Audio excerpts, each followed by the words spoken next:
Hello everyone, welcome to English Shorthand classes. Exercise 24. Get ready for the dictation. Start. Mr. Speaker, if agricultural production has to be maximized, the greatest attention has to be given to four factors. First, seeds should be of the right quality and improved with high-yielding varieties. Then, fertilizers, pesticides, and water.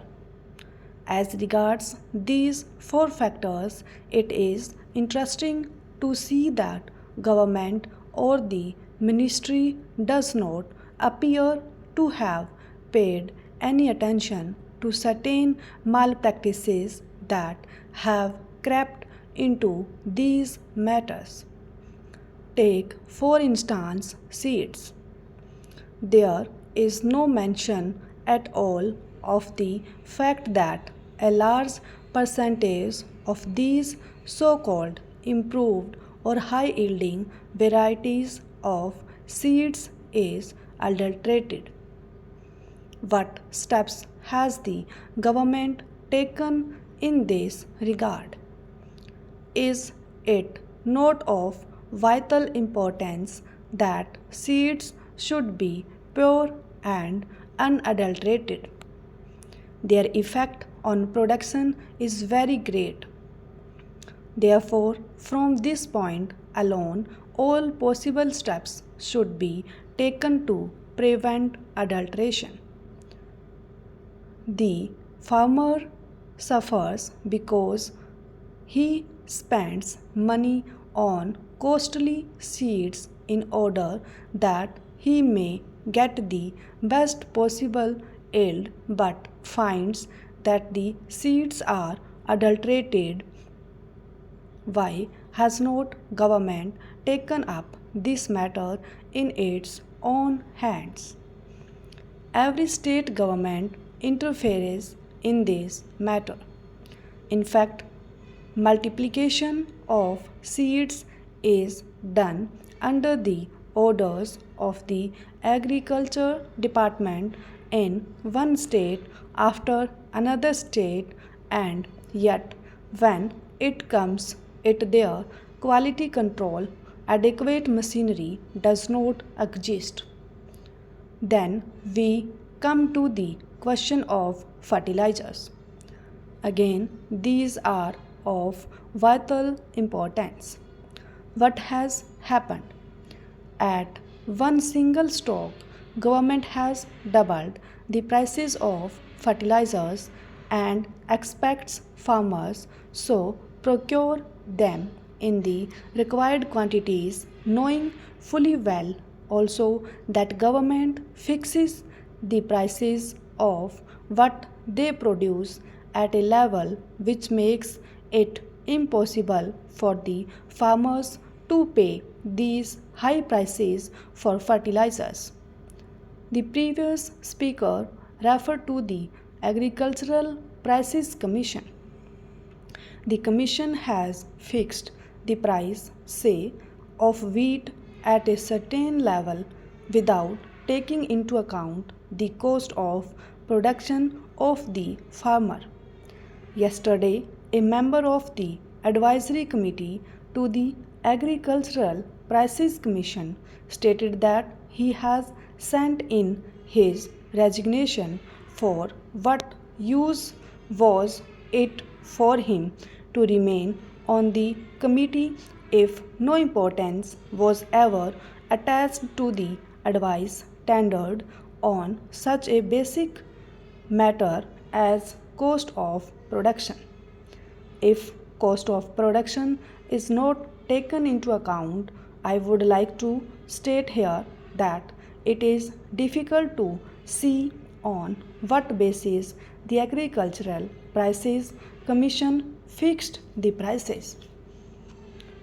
Several agricultural universities have carried out surveys, and the results of these surveys are available. Punjab University carried out a survey, and other research students have so and have pointed out what the cost of production would be. For instance, in regard to wheat, they have arrived at the finding that the cost of production would be in the region of rupees 1200. Yet the procurement price fixed is rupees 1100. What is the justification for this in the face of the fact that the price of fertilizer, an important input, has been doubled? The prices have increased considerably, and many types of pesticides that are in the market today are adulterated. What steps have the government taken to ensure that the pesticides that are in the market for sale to the farmers are of the right quality and are not adulterated ones? Is there any machinery? In regard to drugs, at least in name, there is a drug controller in every state to see that the drugs sold are not adulterated. In regard to pesticides, have you set up any machinery to ensure that the pesticides are not adulterated? Last but not the least important factor for maximization of agricultural production is water. They say they have programs for increasing irrigation facilities. During the 7th plan, they wanted to bring in a considerable additional area under irrigation so that they could have assured water supply.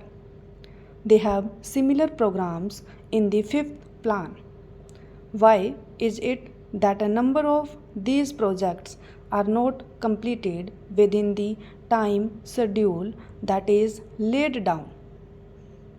Why is it that a number of most desirable projects are not even taken in hand for years for one reason or the other, and the majority of them are held up because of interstate water disputes? What steps have been taken by the government to resolve those disputes? They say that they have no powers. What is the good of their saying so when the ruling party is today in a position to pass any legislation that it desires, even to amend the Constitution as often as it likes? And yet it does not take steps to settle these issues, which would result in self-sufficiency in food grains and also in respect of many vital cash crops needed for important industries. Why is it that we are unable to take any steps to settle these disputes and allow them to continue with no end in sight?